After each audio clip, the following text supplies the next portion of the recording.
ನಮಸ್ತೆ ಕರುನಾಡು, ಎಲ್ಲರಿಗೂ ಹೃತ್ಪೂರ್ವಕ ಸ್ವಾಗತ.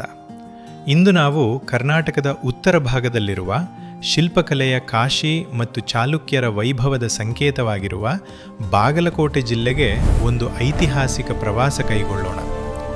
ಕಲ್ಲಿನಲ್ಲಿ ಅರಳಿದ ಕಾವ್ಯದಂತೆ ಕಾಣುವ ಈ ಜಿಲ್ಲೆಯ ಬಗ್ಗೆ ನಿಮಗೆ ತಿಳಿಯದ ಹಲವಾರು ಕುತೂಹಲಕಾರಿ ವಿಷಯಗಳನ್ನು ಈ ವಿಡಿಯೋದಲ್ಲಿ ತಿಳಿದುಕೊಳ್ಳೋಣ. ಹಾಗಾಗಿ ವಿಡಿಯೋವನ್ನು ಕೊನೆಯವರೆಗೂ ನೋಡಿ. ಬಾಗಲಕೋಟೆ ಉತ್ತರ ಕರ್ನಾಟಕದ ಒಂದು ಪ್ರಮುಖ ಜಿಲ್ಲೆ. ಇದನ್ನು ಈ ಹಿಂದೆ ಬಿಜಾಪುರ ವಿಜಯಪುರ ಜಿಲ್ಲೆಯಿಂದ 1997ರಲ್ಲಿ ಪ್ರತ್ಯೇಕಿಸಿ ಹೊಸ ಜಿಲ್ಲೆಯನ್ನಾಗಿ ಮಾಡಲಾಯಿತು. ಈ ಜಿಲ್ಲೆಯ ವಿಸ್ತೀರ್ಣ ಸುಮಾರು 6575 ಚದರ ಕಿಲೋಮೀಟರ್. ಬಾಗಲಕೋಟೆ ಜಿಲ್ಲೆಯು ವಿಜಯಪುರ, ಬೆಳಗಾವಿ, ಗದಗ, ಕೊಪ್ಪಳ ಮತ್ತು ರಾಯಚೂರು ಜಿಲ್ಲೆಗಳೊಂದಿಗೆ ಗಡಿಯನ್ನು ಹಂಚಿಕೊಂಡಿದೆ. ಇಲ್ಲಿನ ಭಾಷೆ ಮತ್ತು ಸಂಸ್ಕೃತಿಯಲ್ಲಿ ಉತ್ತರ ಕರ್ನಾಟಕದ ಅಪ್ಪಟ ಸೊಗಡನ್ನು ನಾವು ಕಾಣಬಹುದು. 2011ರ ಜನಗಣತಿಯ ಪ್ರಕಾರ ಇಲ್ಲಿ ಸುಮಾರು 18.90 ಲಕ್ಷಕ್ಕೂ ಹೆಚ್ಚು ಜನಸಂಖ್ಯೆ ಇದೆ. ಜಿಲ್ಲೆಯ ಸಾಕ್ಷರತಾ ಪ್ರಮಾಣವು ಸುಮಾರು 68.82% ಆಗಿದ್ದು, ಶೈಕ್ಷಣಿಕವಾಗಿ ಜಿಲ್ಲೆಯು ಉತ್ತಮ ಬೆಳವಣಿಗೆಯನ್ನು ಕಾಣುತ್ತಿದೆ. ಬಾಗಲಕೋಟೆ ಜಿಲ್ಲೆಯ ಹವಾಮಾನವು ಶುಷ್ಕವಾಗಿದ್ದು, ಉತ್ತರ ಕರ್ನಾಟಕದ ಬಯಲು ಸೀಮೆಯ ಲಕ್ಷಣಗಳನ್ನು ಹೊಂದಿದೆ. ಬೇಸಿಗೆಯಲ್ಲಿ ಇಲ್ಲಿ ಬಿಸಿಲು ಸ್ವಲ್ಪ ಜಾಸ್ತಿ. ತಾಪಮಾನವು ಸಾಮಾನ್ಯವಾಗಿ 38 ಡಿಗ್ರಿ ಸೆಲ್ಸಿಯಸ್ರಿಂದ 43 ಡಿಗ್ರಿ ಸೆಲ್ಸಿಯಸ್ವರೆಗೆ ತಲುಪುತ್ತದೆ. ಆದರೆ ಮಳೆಗಾಲದಲ್ಲಿ ಕೃಷ್ಣಾ ಮತ್ತು ಮಲಪ್ರಭಾ ನದಿಗಳ ಹರಿವಿನಿಂದ ಇಲ್ಲಿನ ವಾತಾವರಣ ಹಿತಕರವಾಗಿರುತ್ತದೆ. ಇಲ್ಲಿನ ಮಣ್ಣು ಅತ್ಯಂತ ಫಲವತ್ತಾದ ಕಪ್ಪು ಮಣ್ಣು.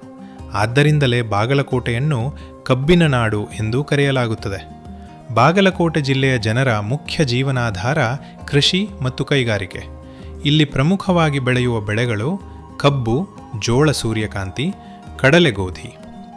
ಬಾಗಲಕೋಟೆ ಜಿಲ್ಲೆಯ ಇತಿಹಾಸವು ಭಾರತದ ಇತಿಹಾಸದಲ್ಲಿಯೇ ಸುವರ್ಣಾಕ್ಷರಗಳಿಂದ ಬರೆಯಲ್ಪಟ್ಟಿದೆ. ಚಾಲುಕ್ಯ ಸಾಮ್ರಾಜ್ಯದ ರಾಜಧಾನಿಯಾಗಿದ್ದ ಬಾದಾಮಿಯ ಗುಹಾಲಯಗಳು ಜಗತ್ತಿನ ಅದ್ಭುತಗಳಲ್ಲಿ ಒಂದಾಗಿವೆ. ಪಟ್ಟದಕಲ್ಲು ಯುನೆಸ್ಕೋ ವಿಶ್ವ ಪರಂಪರೆಯ ತಾಣವಾಗಿದ್ದು, ಇಲ್ಲಿನ ದೇವಾಲಯಗಳ ಸಮೂಹವು ಭಾರತೀಯ ವಾಸ್ತುಶಿಲ್ಪದ ಶಿಖರವಾಗಿದೆ. ಐಹೊಳೆಯನ್ನು ಭಾರತೀಯ ದೇವಾಲಯಗಳ ವಾಸ್ತುಶಿಲ್ಪದ ತೊಟ್ಟಿಲು ಎಂದು ಕರೆಯಲಾಗುತ್ತದೆ. ಇಲ್ಲಿ 100ಕ್ಕೂ ಹೆಚ್ಚು ಪ್ರಾಚೀನ ದೇವಾಲಯಗಳಿವೆ. ಬಾಗಲಕೋಟೆಯ ಮತ್ತೊಂದು ಹೆಮ್ಮೆ ಎಂದರೆ ಇಳಕಲ್ ಸೀರೆಗಳು. ಈ ಸೀರೆಗಳಿಗೆ GI ಟ್ಯಾಗ್ ಲಭಿಸಿದ್ದು, ಇಲ್ಲಿನ ನೇಕಾರರ ಕೌಶಲ ಇಡೀ ಜಗತ್ತಿಗೆ ಪರಿಚಿತವಾಗಿದೆ. ಜಿಲ್ಲೆಯ ಆರ್ಥಿಕತೆಗೆ ಮುಧೋಳದ ಹೌಂಡ್ ನಾಯಿತಳಿ ಮತ್ತು ಸಿಮೆಂಟ್ ಕೈಗಾರಿಕೆಗಳು ದೊಡ್ಡ ಶಕ್ತಿಯಾಗಿವೆ. ಇಲ್ಲಿನ ಪ್ರಕೃತಿ ಸೌಂದರ್ಯಕ್ಕೆ ಸಾಕ್ಷಿ ಎಂದರೆ ಆಲಮಟ್ಟಿ ಜಲಾಶಯ, ಲಾಲ್ ಬಹದ್ದೂರ್ ಶಾಸ್ತ್ರಿ ಸಾಗರ್. ಇದು ಏಷ್ಯಾದಲ್ಲೇ ಅತಿದೊಡ್ಡ ಹನಿ ನೀರಾವರಿ ಯೋಜನೆಗಳಲ್ಲಿ ಒಂದಕ್ಕೆ ಮೂಲವಾಗಿದೆ. ಅಭಿವೃದ್ಧಿಯ ಪಥದಲ್ಲಿರುವ ಬಾಗಲಕೋಟೆಯು ಕೆಲವು ಸಮಸ್ಯೆಗಳನ್ನು ಎದುರಿಸುತ್ತಿದೆ.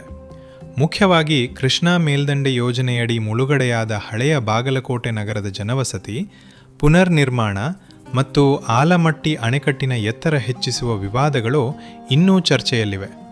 ಮಳೆಗಾಲದಲ್ಲಿ ಪ್ರವಾಹದ ಭೀತಿಯೂ ಕೆಲವು ತಾಲೂಕುಗಳಲ್ಲಿ ದೊಡ್ಡ ಸವಾಲಾಗಿದೆ. ಸ್ನೇಹಿತರೆ, ಬಾಗಲಕೋಟೆ ಎಂದರೆ ಕೇವಲ ಕಲ್ಲುಗಳ ನಾಡಲ್ಲ, ಇದು ಇತಿಹಾಸ ಮತ್ತು ಆಧುನಿಕತೆಯ ಸಮಾಗಮ. ಈ ವಿಡಿಯೋ ನಿಮಗೆ ಬಾಗಲಕೋಟೆ ಜಿಲ್ಲೆಯ ಬಗ್ಗೆ ಸಂಕ್ಷಿಪ್ತ ಮಾಹಿತಿ ನಿಮಗೆ ಇಷ್ಟವಾಗಿದೆ ಎಂದು ನಾವು ಆಶಿಸುತ್ತೇವೆ.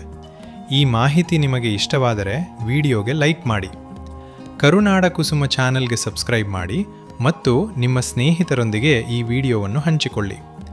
ಮುಂದಿನ ವಿಡಿಯೋದಲ್ಲಿ ಕರ್ನಾಟಕದ ಮತ್ತೊಂದು ಜಿಲ್ಲೆಯ ವಿಶೇಷತೆಯೊಂದಿಗೆ ಮತ್ತೆ ಭೇಟಿಯಾಗೋಣ. ಧನ್ಯವಾದಗಳು.